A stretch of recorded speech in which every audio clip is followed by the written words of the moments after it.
Saya dari calon guru penggerak ingin meminta izin mengenai diseminasi tentang budaya positif di sekolah. Saya ingin merencanakan memanggil 10 orang guru untuk dijadikan peserta diseminasi, yaitu tentang tadi budaya positif, terutama dalam hal menerapkan metode restitusi dalam pemecahan masalah terhadap siswa yang selama ini Bapak Ibu guru, terutama saya sendiri lah, itu kan masih menggunakan guru itu sebagai pengukur. Di dalam program pendidikan guru penggerak itu ada suatu teori tentang cara bagaimana menyelesaikan terhadap siswa yang berat. Mungkin itu izin saya Pak. Terima kasih. Assalamualaikum warahmatullahi wabarakatuh. Waalaikumsalam. CGP yang saya banggakan, terima kasih atas inisiasinya. Pertama, saya mendukung tentang kegiatan tersebut. Silakan dilakukan dengan rekan kerja yang lain, dengan harapan dari sekolah adalah yang pertama, masing-masing berbeda sasarannya, sehingga 3 orang menjadi 30 orang nanti seminar. Kemudian waktu untuk kegiatan tersebut sesuai dengan koordinasi dengan Wakakurikulum bisa dilaksanakan di hari Jumat setelah Jumatan. Itu kita tidak ada kegiatan gitu, baik pengajian maupun kegiatan yang lain, kan siswa juga sudah pulang seperti dilupakan dulu ya. Kira-kira kalau Agustus berarti tanggal 4 Agustus. Beda-beda masih ini ruangannya berbeda. Untuk didokumentasikan silahkan. Saya menyarankan di YouTube didokumentasikan supaya sambil instan gitu. Kita punya namanya Zoom gitu ya, yang bisa relay langsung ke YouTube. Ya nanti bisa langsung ke dokumentasi ataupun pakai alat yang lain silakan ya. Ketika waktunya memang agak padat di Agustus ini, sehingga saya bisa melihat di sela-sela kegiatan ya YouTube tersebut. Untuk kegiatan silakan, enggak saya mengapresiasi kegiatan tersebut dilaksanakan dengan baik. Semoga lancar dan mendapatkan hasil-hasil aksi tadi permasalahan pendidikan, terutama yang menyangkut budaya positif dengan teknik solusi restitusi tersebut dihasilkan di situ kawal. Dan hal ini juga menjadi kebaikan bagi berkomunikasinya CGP ini. Yaitu dapat mencerahkan rekan-rekan kita bagaimana teknik strategi tersebut kita lakukan, dan pada akhirnya ya mencapai tujuan tadi dalam pendidikan sekolah yang nyaman, aman, menyenangkan. Terima kasih.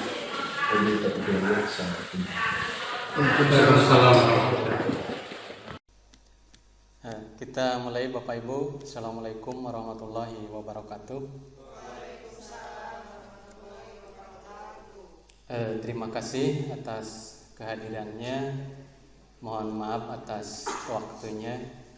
Tapi mudah-mudahan dengan Bapak Ibu rela meluangkan waktu mengikuti diseminasi tentang program pendidikan guru penggerak ini, Bapak Ibu semua dapat sedikitnya merubah mindset tentang kurikulum merdeka. Salawat serta salam mudah-mudahan tercurah limpah ke junjungan kita Habibana wa Nabiyana Muhammad sallallahu alaihi wasallam. Pada kesempatan kali ini, Bapak Ibu, saya ingin memaparkan tentang budaya positif, di mana kurikulum Merdeka itu yang saya pahami setelah mengikuti program guru penggerak bukan merubah administrasi. Jadi yang selama ini dari IHT pertama, IHT yang kedua kemarin kita selesai laksanakan, yang saya ikuti hanya merubah paradigma administrasi saja. Kita sibuk mengurus CP, mengurus TP, mengurus ATP dan sebagainya.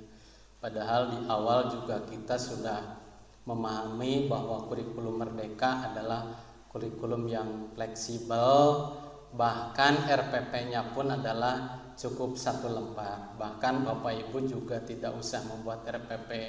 Itu kan mindset di awal.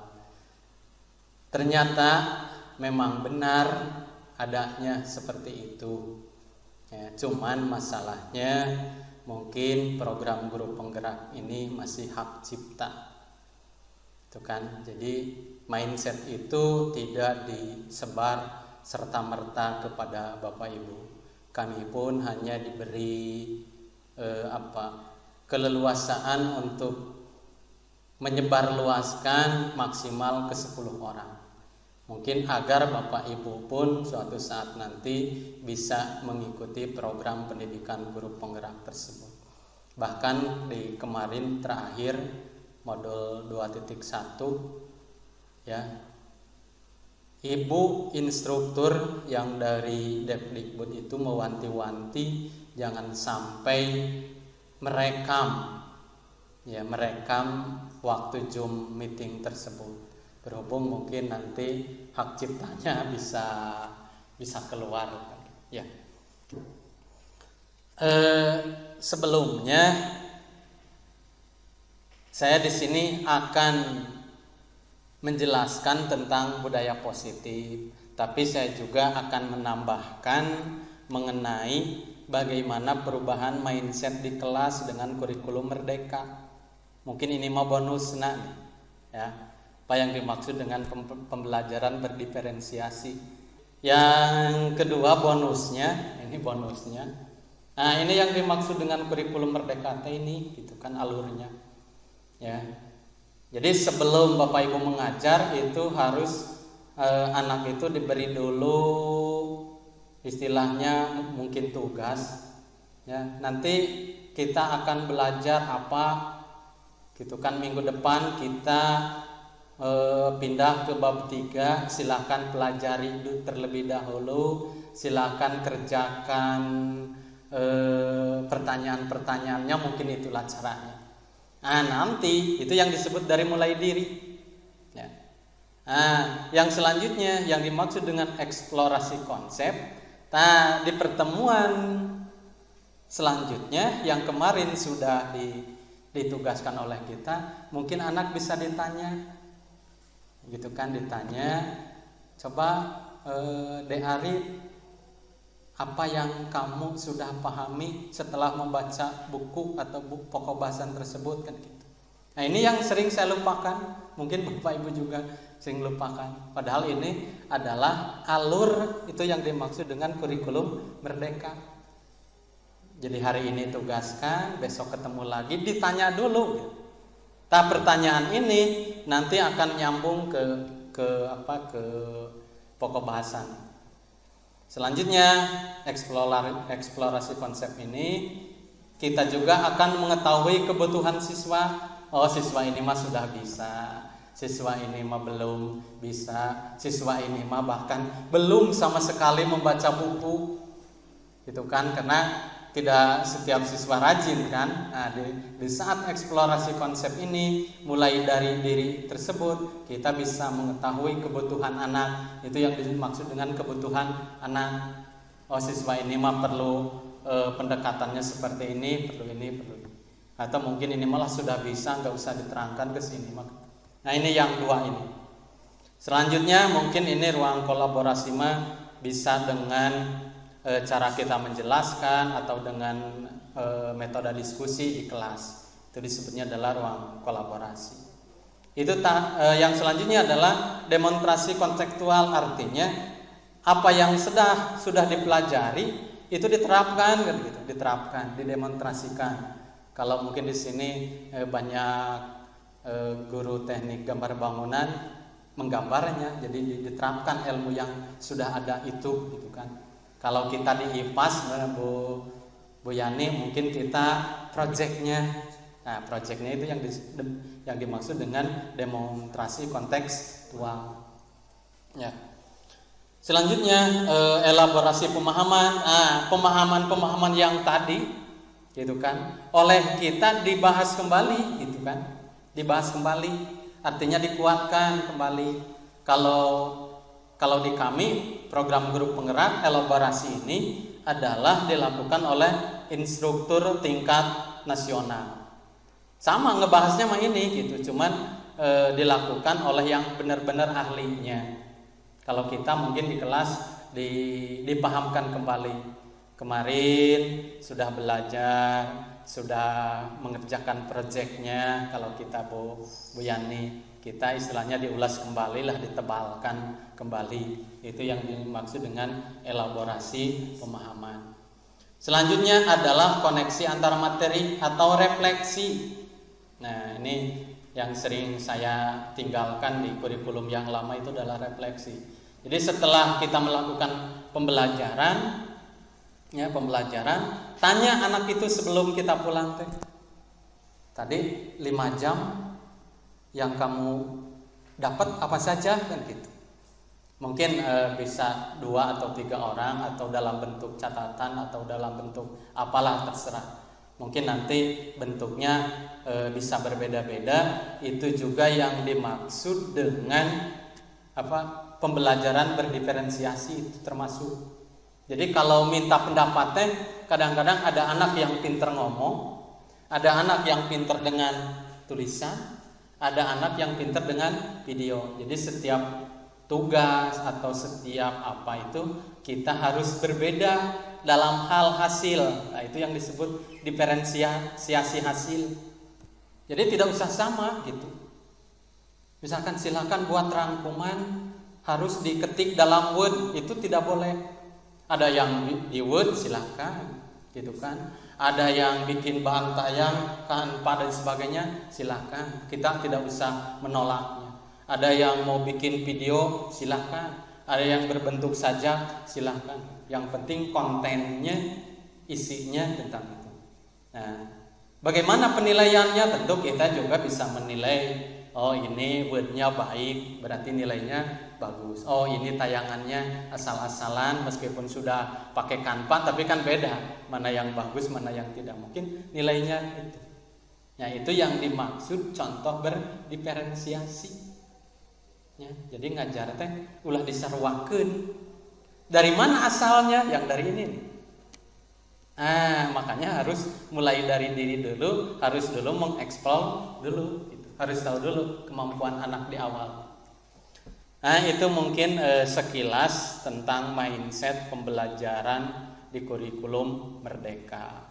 Ya, jadi caranya, bukan administrasinya, bukan CP-nya, gitu kan. Tapi cara mengajar di kelas, gitu kan. Cara mengajar di kelas yang harus dirubahnya, yaitu dengan cara yang tadi, pembelajaran berdiferensiasi.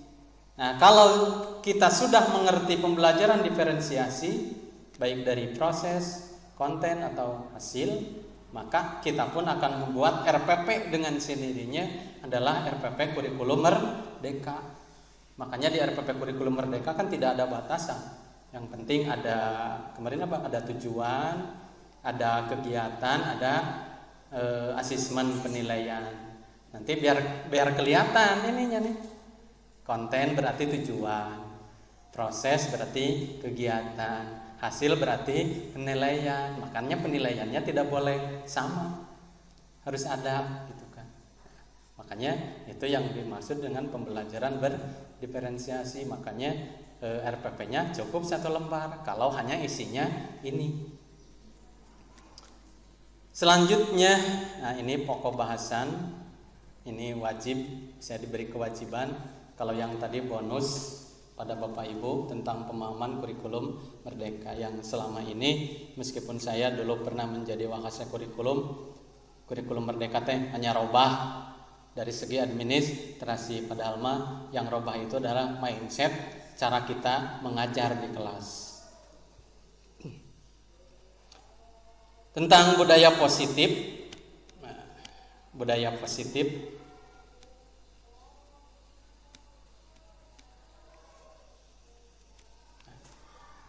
kita harus memahami dulu tugas pokok guru. Ya, jadi tugas guru menurut Ki Hajar Dewantara itu adalah penuntun siswa sesuai dengan kodrat alam dan zamannya. Artinya yang dimaksud kodrat alam itu adalah kita memanusiakan manusia. Atau kalau menurut bahasa saya sendiri adalah kita menuntun siswa sesuai takdir dan nasibnya. Ya, karena nasib orang, takdir orang kan berbeda-beda.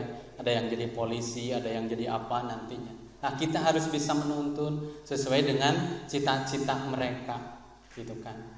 Maka guru itu adalah dan harus sesuai dengan zamannya. Maksudnya kita sekarang zaman digital, berarti kita berusaha harus menyesuaikan. Jangan sampai kita gurunya tidak tahu mana TikTok, mana YouTube kan itu. Artinya kita juga harus bisa menyesuaikan dengan zaman tersebut. Makanya di dalam penilaian mengirim tugas tadi, kalau anak pinternya punya akun YouTube, ya silakan aja tugasnya diupload di YouTube. Kita menilai YouTube-nya mereka kan. Nah itu. Anak sukanya main TikTok, Bu, abi mah sajakna rek dikana TikTok kan. Berarti kita minta linknya saja gitu kan. Jangan minta videonya, kan itu hak mereka. Nah gitu kan, Bu saya mah pinter mau apa gitu di mana terserah. Itu yang dimaksud dengan hasil. Jadi harus sesuai dengan zamannya. Jadi kalau ada Bapak Ibu guru melarang anak bawa HP ke kelas, saya kira itu menyalahi aturan kodrat gitu kan. Justru kita harus menggunakannya tersebut dengan sesuai zamannya. Yang kedua, kita juga harus memahami bahwa guru adalah sebagai petani. Kita teh petani. Artinya, jika kita menanam jagung, jangan berharap menjadi padi. Jadi setiap anak kan punya cita masing-masing. Nah, jadi Pak Dadang jangan berharap anak tersebut jadi tukang gambar gitu kan. Jangan berharap. Biarkan saja anak berkembang sesuai dengan cita-cita dan keinginan dan kodratnya. Saya juga tidak berharap siswa saya menjadi guru kimia. Saya belum ketemu dengan siswa saya jadi guru kimia. Itu kan sampai saat ini sudah berapa puluh tahun saya mengajar kimia, tidak ada satu orang pun yang jadi guru kimia. Jadi kita enggak usah, oh kamu teh harus jadi ini, enggak. Jadi ikuti saja gitu. Seperti kita itu hanya menjaga mereka, memupuk mereka, kemampuan mereka kita pupuk gitu kan. Kamu senangnya di mana, kamu sukanya apa begitu. Sesuai dengan kemampuannya masing-masing gitu kan, jangan dipaksa. Wah, kamu goblok gak bisa ngegambar. Nah, itu jangan sampai pandang ya. Itu belum merdeka ya. Yang dinamakan kurikulum merdeka ini gitu kan. Guru menuntun sesuai dengan kodratnya masing-masing. Kita itu hanya memupuk, menjaga. Bahkan ada yang disebut kemampuan manusia itu ibarat gunung es. Jadi kalau gunung es di tengah lautan, kan yang muncul hanya sebagian kecil, hanya 20%, sedangkan yang lainnya adalah tenggelam di air. Tak kemampuan manusia itu seperti itu. Nah kita sebagai guru adalah bagaimana memunculkan karakter anak yang terpendam tersebut sehingga sering muncul. Nah yang tadinya terpendam akhirnya bangkit menjadi suatu kemampuan, itu yang disebut karakter. Jadi kalau Pak Arif teh pada dasarnya mah bolosna teh dina hatena teh ada itu kemampuan untuk bolos. Apakah sering bolosnya, apakah sering rajinnya? Gitu kan. Kalau yang sering rajinnya, maka Pak Arif disebut guru yang rajin. Padahal mah ada kemampuan untuk bolosnya ada. Cuman gitu. Nah, kita pun ke siswa berusaha untuk memupuk kemampuan-kemampuan yang terpendam di dalam diri siswa tersebut, memunculkan sehingga akhirnya menjadi sebuah karakter. Makanya di kurikulum Merdeka yang dikuatkan adalah karakter, gitu kan? Yang dikuatkan itu karakter, ada P5 dan sebagainya. Itu jadi yang terpendam tadi, gitu kan? Akhirnya sering dimunculkan. Itu dulu yang harus kita pahami, bahwa tugas kita istilahnya tidak berat. Kita hanya membimbing anak, gitu kan? Hanya menuntun anak. Seperti kita menuntun anak kecil melintasi jembatan, yuk kita tuntun, kamu mau kemana, gitu kan? Ya kalau ngelawan orang biasa dijorogkan kan, gitu ya. Jadi kita menuntun anak, gitu kan, sehingga sesuai perkembangan. Cok Bu Elin bagi saya menjadi guru matematikanya. Nah, berarti cuman kan dari berapa ribu cuman berapa orang. Artinya kita tidak boleh memaksa anak harus pinter matematik, gitu kan ya. Nah, ini yang dimaksud dengan budaya positif. Yang pertamanya disiplin. Kita harus sebelum ke pokok bahasan utamanya, yaitu adalah segitiga restitusi ya. Pokok bahasannya ini yang di awalnya. Kita harus dulu memahami tentang disiplin positif dan nilai-nilai kebajikan secara universal. Jadi nilai kebajikan universal itu adalah nilai kebajikan yang disepakati bersama, lepas dari suku, bangsa, agama, bahasa maupun latar belakang. Jadi kebajikan, kebijakan yang di luar atau semua suku, semua bangsa, semua agama, semua bahasa sepakat. Itu yang dimaksud dengan disiplin positif dan nilai kebijakan universal. Nah, ini kan yang diharapkan dari P5 itu kan ini. P5 ada kemarin Bu, ada elemen, subelemen kan ini. Subelemennya adalah kebajikan universal. Nah, ini salah satu contohnya adalah tanggung jawab. Baik agama apapun pasti ada nilai tanggung jawab. Baik latar belakang apapun pasti ada nilai tanggung jawab. Disiplin juga. Itu kan lintas agama, lintas bangsa, lintas bahasa, lintas latar belakang. Rasa disiplin semua ada. Rasa bersyukur dan lain sebagainya. Nah, nilai-nilai tersebut atau nilai-nilai yang tertuang dalam P5, maka itu disebutnya adalah kebajikan. Ini salah ketik ya. Kebajikan universal. Nah, makanya ada P5 Bu Elin sebagai koordinator dari sini awalnya. Yang kedua, ini belum ke Elin. Kita juga harus mengetahui tentang teori motivasi, hukuman, penghargaan dan restitusi. Mungkin yang saya akan jelaskan di sini tentang teori motivasi. Jadi motivasi ini adalah bisa dari luar, bisa dari dalam. Nah, nilai-nilai ini harus menjadi motivasi bagi anak atau peserta didik. Jadi nanti selanjutnya kebajikan universal itu bukan lagi tuntutan dari kita, dari Bapak Ibu guru, tapi harus sudah menjadi motivasi dari dalam dirinya. Dari mana memunculkannya? Nah, ini itu kan. Ini yang berbeda dari yang lain. Jadi yang dimaksud keyakinan kelas ini namanya istilahnya keyakinan kelas. Kalau di sekolah mah mungkin tata tertib lah. Tata tertib. Ya, tapi kan tata tertib mah dibuat oleh OSIS-nya. Kadang-kadang dibuat kesiswaan. Tak seharusnya mungkin kita harus membahas lagi tata tertib sehingga menjadi yang tadi menjadi teori motivasi. Jadi menjadi motivasi karena pada dasarnya mereka pun mempelajarinya bahkan menyusunnya Jadi kalau bisa mah sampai menyusunnya. Jadi istilahnya itu disebutnya keyakinan kelas. Jadi keyakinan kelas itu disusun oleh siswa di awal pembelajaran. Kemarin saya juga mencoba ini di kelas. Silakan kamu di sekolah ini, di kelas ini, pingin aturannya yang seperti apa, gitu kan? Seperti apa, anak satu-satu menuliskan. Nanti kita bahas bersama-sama. Sepakat nggak kalau kita di kelas tanggung jawab? Sepakat. Gitu. Ini bahkan kalau bisa mah ini di setiap awal pembelajaran kita selalu diingatkan. Kan kita guru cueknya. Yang selama ini tata tertib sekolah tidak tahu menahu.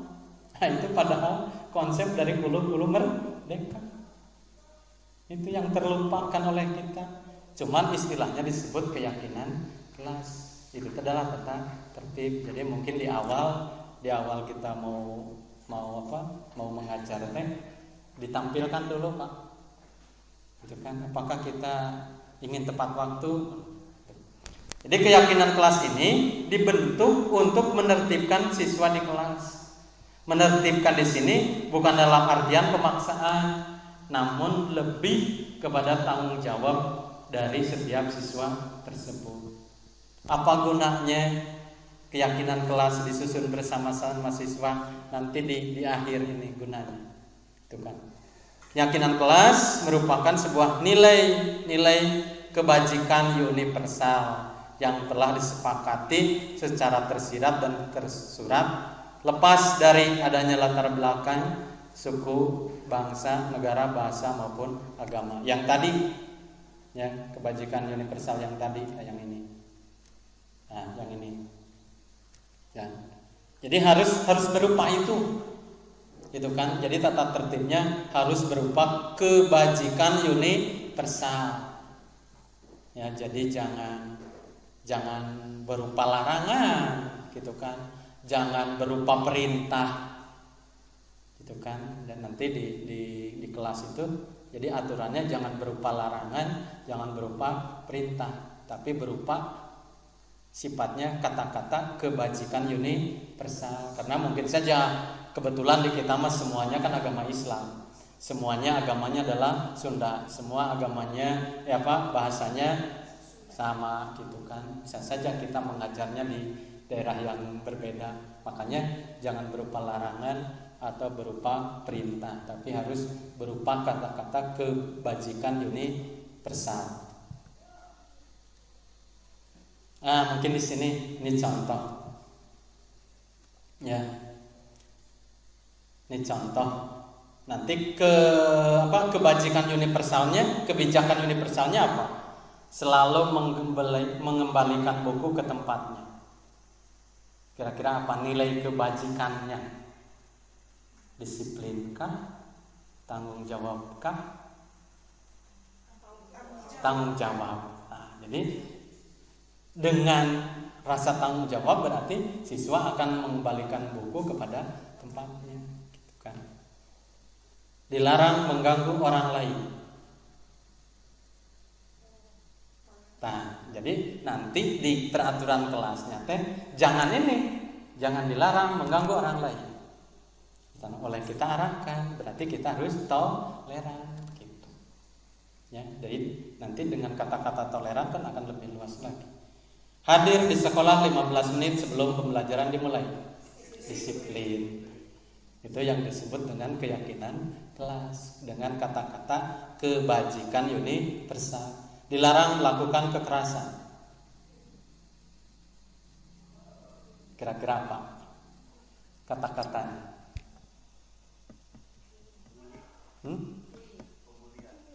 Kira-kira apa? Dilarang melakukan kekerasan. Saling menyayangi bisa kan gitu ya. Dilarang menggunakan narkoba. Nah, bisa hidup sehat, gitu kan. Bergantian atau menunggu giliran. Budaya antri. Gunakan masker. Jangan hidup sehat, jangan berlari di kelas atau koridor. Kira-kira apa? tertib. Nah itu kita cek hasilnya, itu kan itu. Ya, kita kan sudah paham. Nah ini nanti ya yang harus ini kan P5 ini kan. Coba lihat P5 kan, nah itu makanya kurikulum merdeka itu bukan di RPP, tapi pelaksanaan kita di kelas mindsetnya. Makanya kan ini P5 gitu kan. Jadi kalau kita sudah mengajarkan ini di kelas ya sudah P5 udah ada gitu. Nah ini itu dalam bentuk yang istilahnya disebut keyakinan kelas, yang asalnya aturan atau tata tertib sekolah, kita rubah kata-katanya menjadi kebajikan universal sehingga disebutnya adalah keyakinan kelas, yang disebutnya nanti program P5. Nah, jadi jika anak melakukan bukan kesalahan berarti pelanggaran, itu artinya ada kebutuhan dasar yang tidak terpenuhi.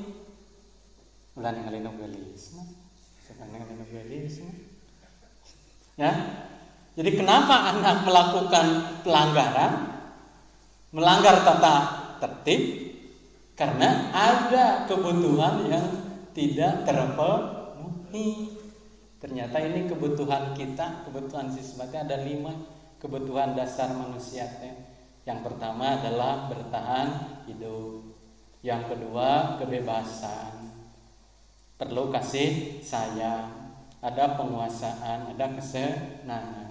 Nah, untuk itu kita di sekolah harus mendidik anak, itu menuntut anak ke arah untuk memenuhi kebutuhan dasar hidup manusia.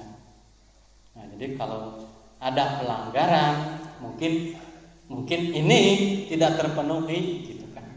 Nah, jadi kita harus memahami sekarang, oh ini telat WT, hayang di deketan ku Pak Eji kasih sayang, bisa saja gitu kan. Atau ada anak di belakang cari-cari perhatian kan, ya Bu pernah mengalami, itu kan perlu kasih sayang gitu. Ya, jadi bukan pelanggaran pada dasarnya, ya, tapi adalah kebutuhan dasarnya tidak terpenuhi. Anak mungkin tidak bebas oleh kita dikekang, pokoknya harus beres. Nah, itu Pak Arif ngegambarnya, nyawa budak ngamuk karena itu ya dan sebagainya lah. Nah, jadi kita harus memahami, pertama bertahan hidup, itu kan kehidupan. Yang kedua kebebasan, jadi anak pun perlu bebas. Ulah dikekang teuing Pak Arif, gitu kan. Perlu juga kasih sayang, ya.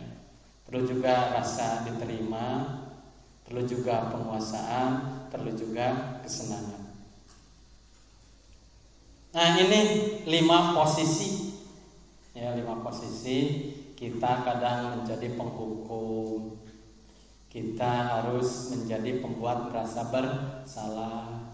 Kita juga dengan siswa harus berposisi sebagai teman. Kita dengan siswa itu harus posisi sebagai pemantau. Kita dengan siswa pun harus bersifat posisinya menjadi manajer. Dan yang paling bagus adalah posisi manajer. Kita kan masih di nomor 1 ya, penghukum. Itu adalah posisi yang paling jelek meren kan gitu ya. Kita sebagai guru kalau sebagai penghukum.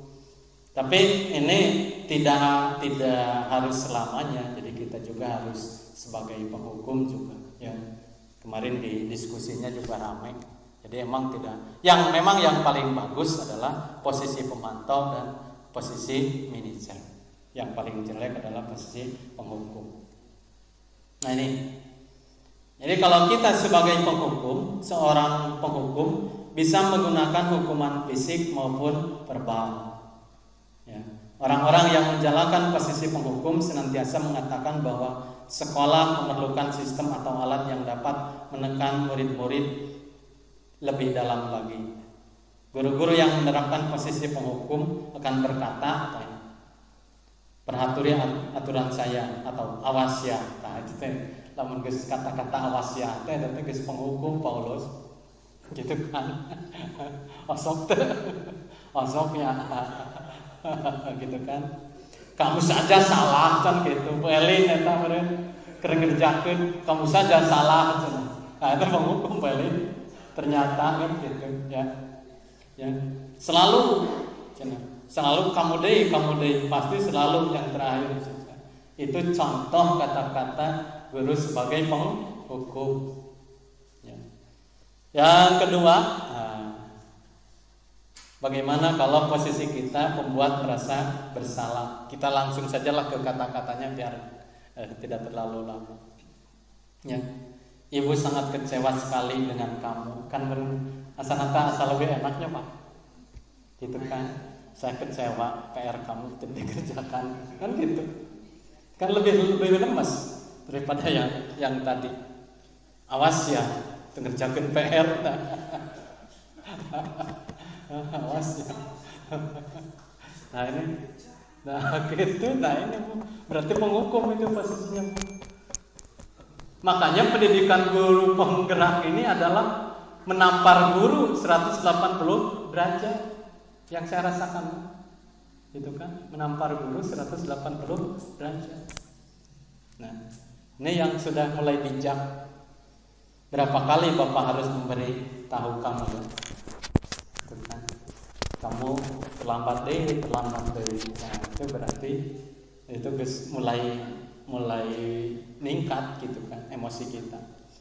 Gimana coba kalau orang tua kamu tahu kamu berbuat begini gitu kan.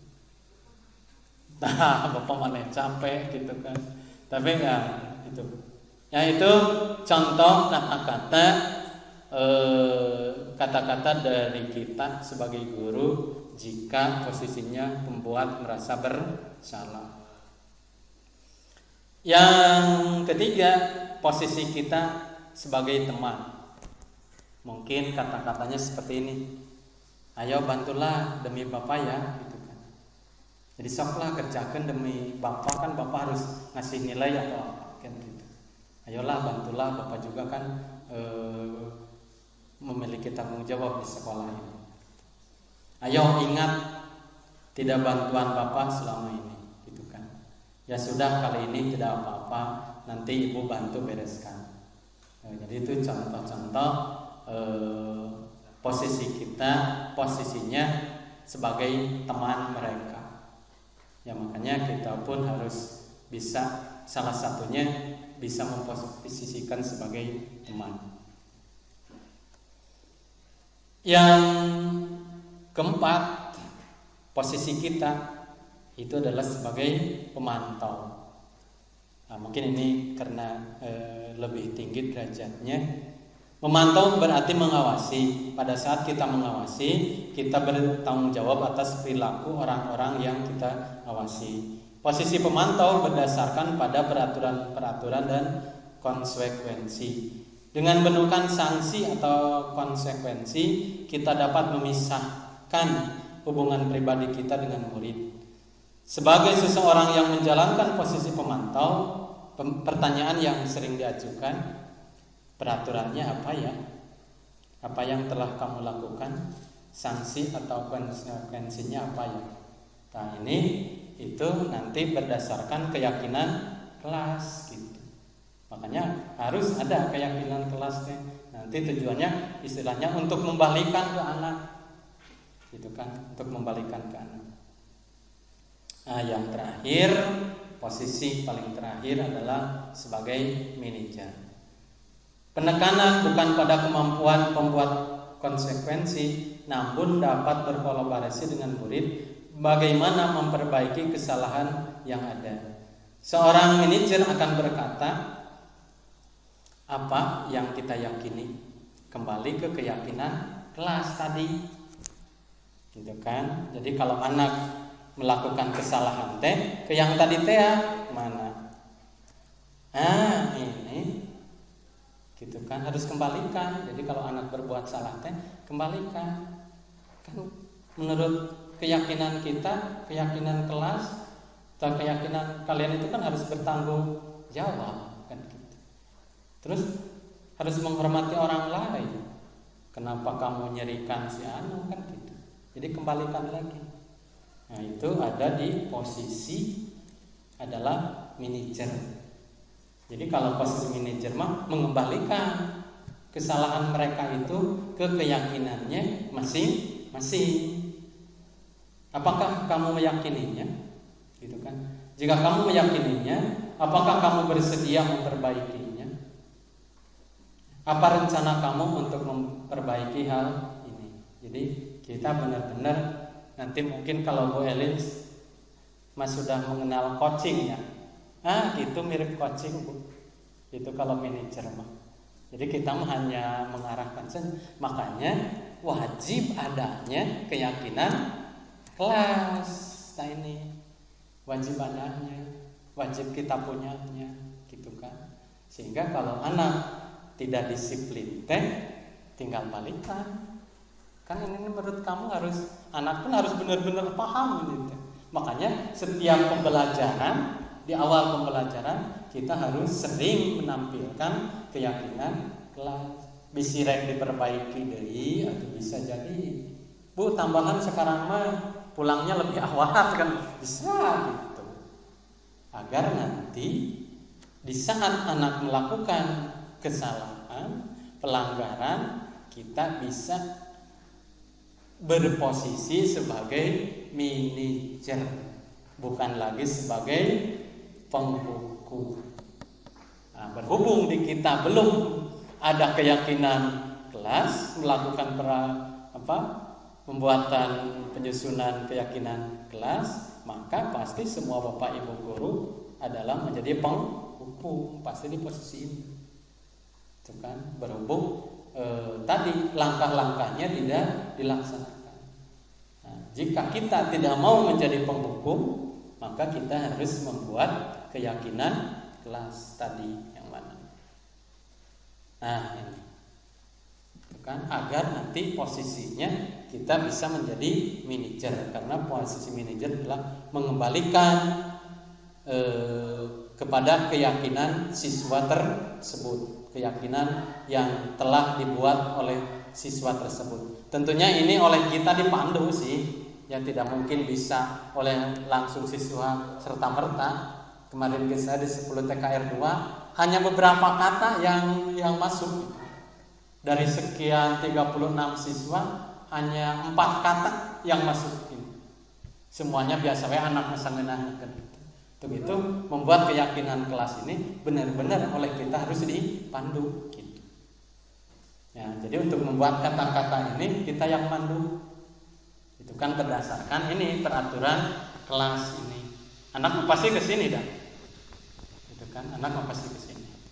Kemarin pun saya di kelas TK 2 hanya 2 kata yang masuk ke sini.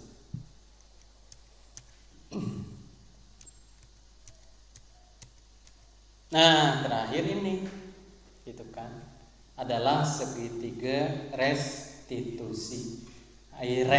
Kembali, jadi mengembalikan ini ya, untuk memperbaiki kesalahan. Ya, itu disebutnya istilahnya adalah restitusi. Jadi bahasa istilahnya adalah disebut restitusi. Tujuannya adalah untuk memperbaiki kesalahan siswa. Jadi kalau siswa sudah berbuat salah kita perbaiki.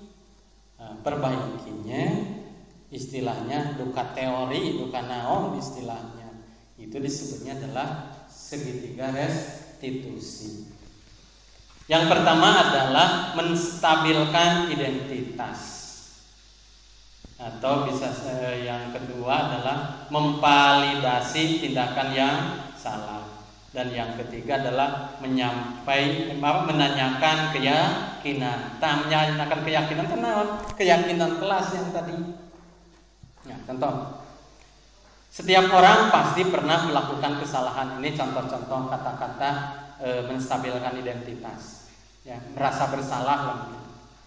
Kamu bukan satu-satunya yang pernah melakukan masalah ini. Jadi mun orang nomor nurunkan heula tensi. Itu menstabilkan identitasnya, menurunkan dulu tensi. Bapak ge baheula sok bolos. Kan gitu. Itu tujuannya adalah biar anak pas oleh kita ditegur, "Oh, kamu bolos." Nah, jadi diturunkan dulu, distabilkan dulu emosinya. Itu yang disebut adalah menstabilkan identitas. Jadi cara menegurnya lah. Gitu kan. Kamu bolos, goblok, gitu kan. Sok itu warna. Jangan geus guru penggerak menyarikan guru pada dasarnya. Ya. Yang selanjutnya adalah melakukan validasi tindakan yang salah. Kamu tentu punya alasan gitu kan. Sok kamu push up kan salahnya Pak Arif. Sok langsung push up bae naon heula kesalahan. Terus divalidasi padahal mah budak terlambat tetas nganterkeun orang tuana di pasar kan gitu. Jadi benar-benar harus divalidasi. Apakah benar kesiangannya? Apakah benar tidak mengerjakan tugasnya karena apa? Benar-benar divalidasi. Adakah cara yang lebih efektif untuk mendapatkan apa yang kamu butuhkan? Itu kan. Jadi misalkan coba mun cara lain bisa kan gitu. Nah, itu ya, memvalidasi tindakan. Yang selanjutnya adalah sisi yang ketiga adalah menanyakan keyakinan. Keyakinan kelas apa yang kita telah sepakati. Makanya wajib tadi keyakinan kelas. Tujuannya adalah untuk menyelesaikan masalah, mengembalikan agar siswa tidak berbuat salah. Kamu ingin menjadi orang yang seperti apa? Itu berdasarkan keyakinan kelas. Nah ini. Ya. Jadi pertama adalah menstabilkan identitas. Untuk membuat anak merasa gagal karena berbuat salah menjadi positif terhadap dirinya. Jadi guru sering berkata berbuat salah itu hal yang manusiawi. Tidak ada manusia yang sempurna. Bapak ibu juga pernah berbuat salah. Kita pasti bisa menyelesaikan permasalahan ini. Bapak ibu tidak tertarik untuk mencari tahu siapa yang benar, siapa yang salah. Bapak ibu lebih tertarik untuk menyelesaikan masalah. Kalau kamu menyalahkan dirimu sendiri terus-menerus, apakah kamu bersifat baik pada dirimu sendiri? Ini contoh-contoh kata-kata ketika menstabilkan emosi anak. Yang kedua, harus bisa memvalidasi kebutuhan. Membantu murid mengenali basic kebutuhan dasar yang ingin dipenuhi ketika melakukan kesalahan.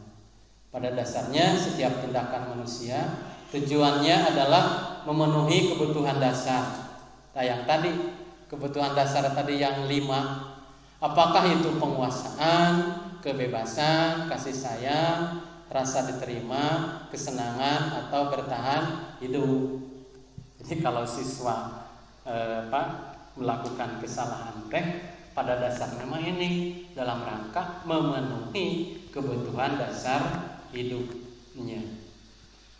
Nah, kata-kata guru, kamu bisa saja kan melakukan hal yang lebih buruk, tapi kamu tidak melakukannya kan? Kamu pasti punya alasan mengapa melakukannya. Apa yang penting bagi kamu? Kamu boleh tetap berusaha menjaga sikap itu, tapi tambahkan sikap yang lain yang baru. Maukah kamu belajar cara lain untuk mendapatkan yang kamu butuhkan tanpa harus memukul? Apakah kamu bisa melakukan dengan lebih baik besok lagi? Nah, itu contoh-contoh kata guru yang dalam hal melakukan validasi kebutuhan.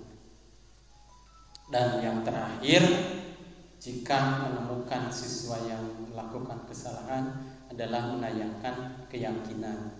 Anak melihat kesalahannya dihubungkan dengan norma sosial dan nilai-nilai kebijakan yang mendasari manusia berinteraksi dengan orang lain. Perkataan guru, apa nilai yang kita percaya di kelas atau di sekolah kita? Nilai-nilai universal apa yang telah kita sepakati? Kelas yang ideal itu seperti apa sih? Kamu ingin jadi anak seperti apa? Apa kamu rasakan ketika kamu melakukan itu? Kamu menjadi orang yang seperti apa? Nah, ini itu contoh-contoh kata-kata jika kita sedang menanyakan keyakinan kelas. Jadi tetap pokoknya tadi ya Bapak Ibu, intinya yang kita tidak pernah lakukan kan ya termasuk saya tidak pernah melakukan adalah membuat peraturan atau istilahnya adalah keyakinan kelas, dan peraturan ini harus berupa kata-kata universal agar sesuai dengan P5 ya. Ini elemen subelemen Balin subelemen ya, subelemen kan ya, gitu kan. Sehingga nanti dengan sendirinya kita pun mengajar kurikulum merdeka kayak ini gitu kan ya.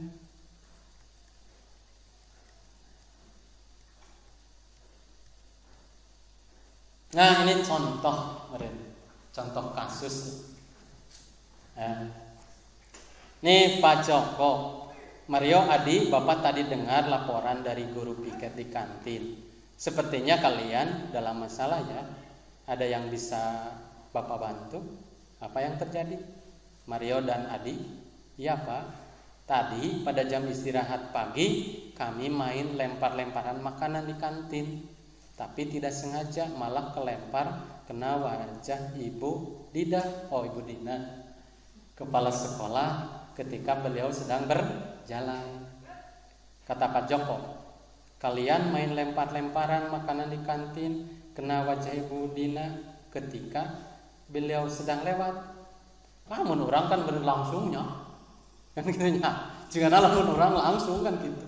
Tah kudu nama ditanya dulu gitu kan. Yakinkan dulu gitu kan. Oh iya Pak. Tuh, dengan wajah sedih dan muka menunduk. Kalau orang malah gitu nyapajinya langsung aja gamplokan mereka. Ternyata bukan seperti itu, tapi harus yakinkan heula gitu. Sakeheul-keheulna pun gitu. Itu contoh. Sakeheul-keheulna pun harus yakinkan heula. Kata Pak Joko, Adi ada informasi yang kamu mau tambahkan tuh. Begitu nyantai nyata Bapak Ibu guru, gitu kan? Kami tidak bermaksud melakukannya Pak, tapi, gitu kan? Tapi, Adi, tapi kami tidak sengaja. Apakah kalian tahu kalau kalian berada dalam masalah sekarang, gitu kan? Iya Pak.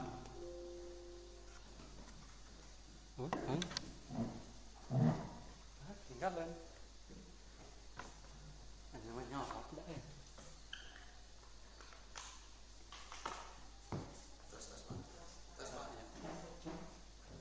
Nah, gitu. Nah, ini adalah guru yang emosinya sudah bagus seperti ini. Kalau kita mengajikan disiksa, gitu kan? Kata Pak Joko, baiklah. Bapak di sini bukan untuk mencari siapa yang salah. Itu kan begitu bijaknya. Bapak di sini untuk mencari penyelesaian sama-sama. Berpikir sama-sama tentang apa yang bisa kita lakukan untuk memperbaiki situasi. Kalian pasti melakukan itu ada alasannya ya. Pasti seru main lempar-lemparan makanan begitu.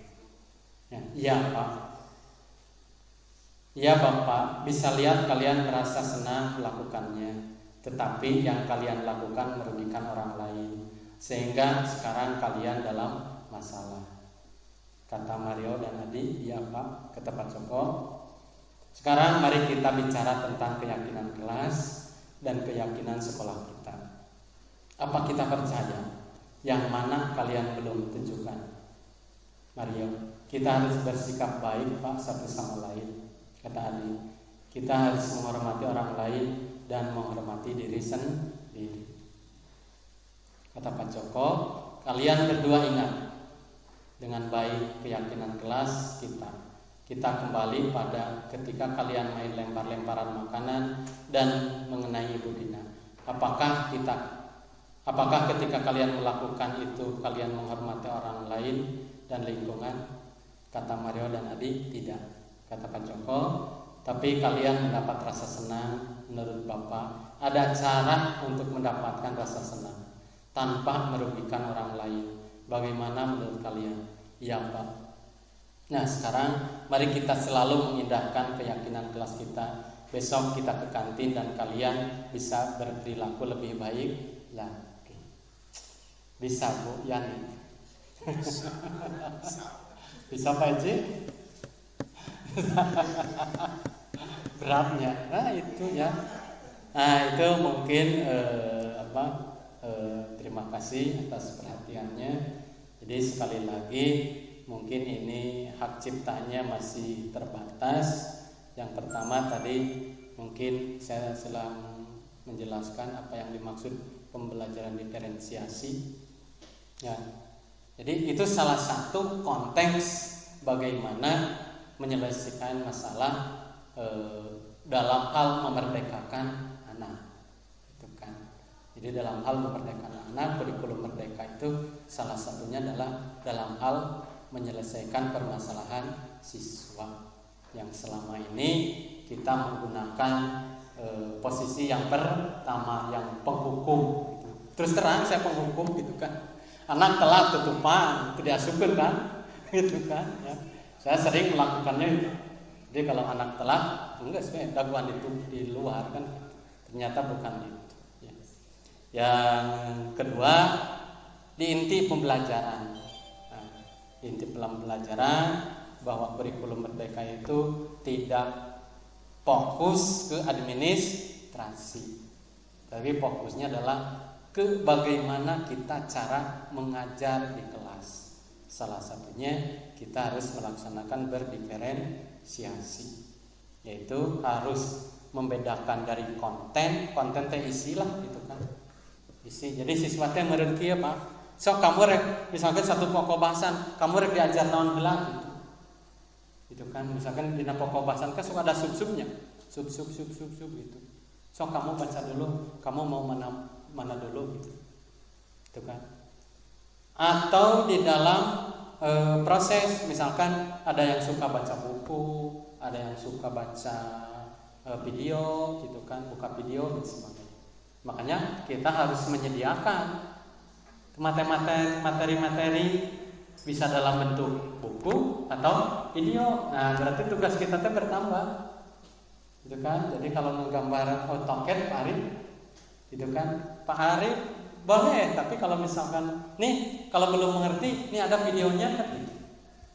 Nah, jadi karena ada anak kan pintar karena membaca.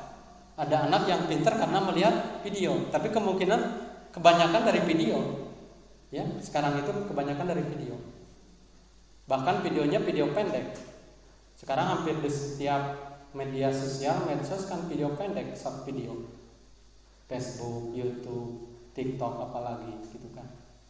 Jadi menyediakannya adalah konten-konten yang pendek gitu kan. Jadi mungkin Pak Arif yang suka video panjang di-cut-cut aja kan.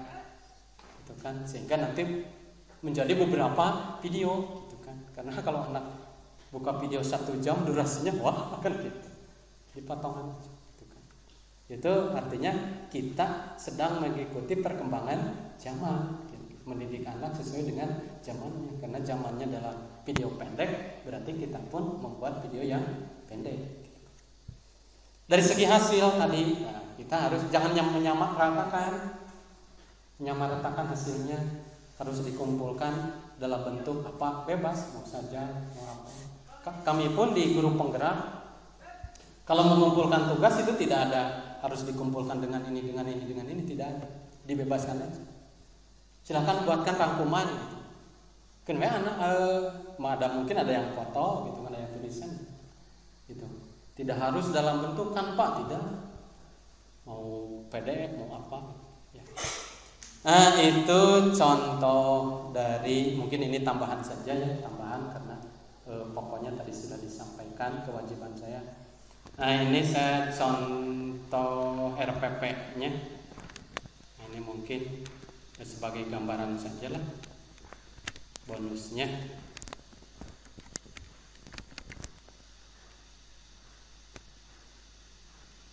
Waduh, gelap deh.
Nah, ini contoh bagaimana bentuk tugas agar kita disebutnya adalah pembelajaran berdiferensiasi.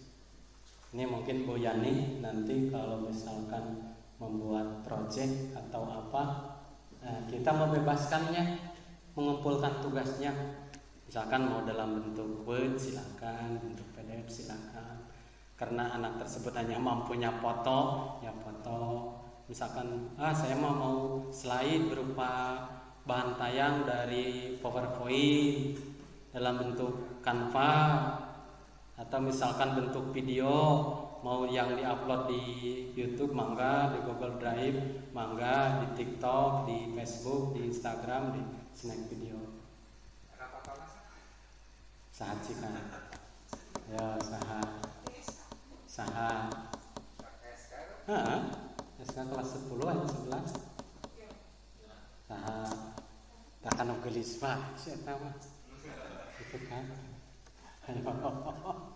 Keteangan lah, lebih seru. Dengan anak begitu cerianya tuh belajar dengan Pak Ceceo. Ini contohnya gitu. Karena pembelajaran berdiferensiasi, gitu kan. Ya.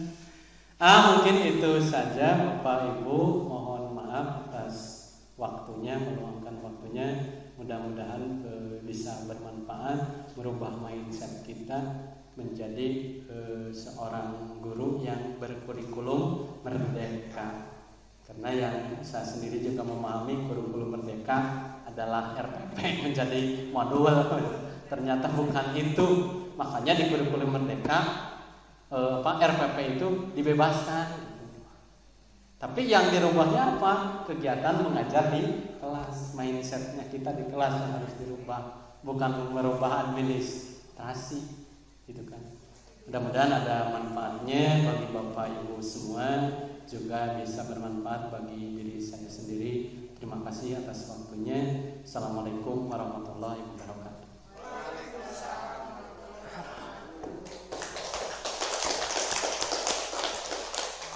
Lamanya, sabar durasi itu.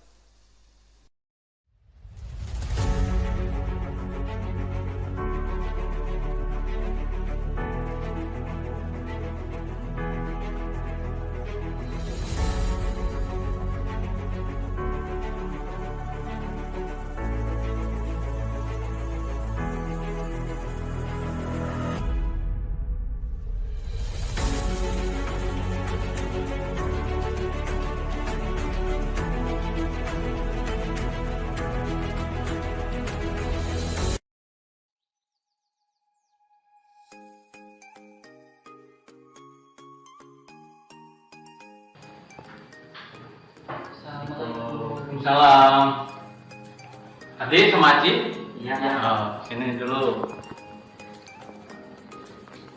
Sok, silakan duduk. Nah, duduk. Bapak mendengar informasi tadi pada waktu pembelajaran Bapak.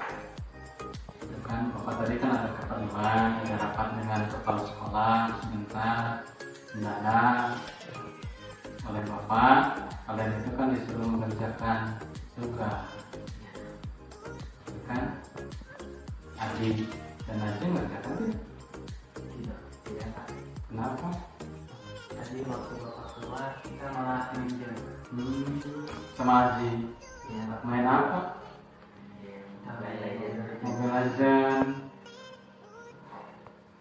Itu malah sorak-sorak ya di kelasnya ya. Ya, bagus tidak itu?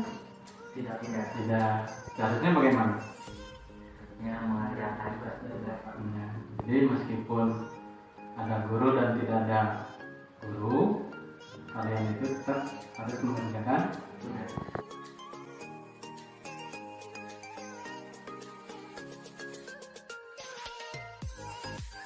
Kalau main game baiknya di mana?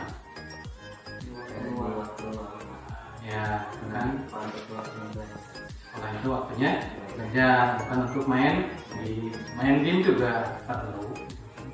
Bapak juga suka main game, tapi harus bisa menempatkan waktu dan tempat. Ya, waktu belajar untuk belajar, waktu bermain untuk bermain.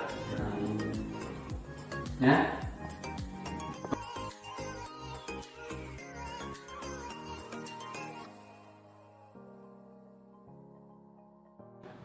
Setelah tahu kalian seperti itu, sekarang bagaimana menurut kalian?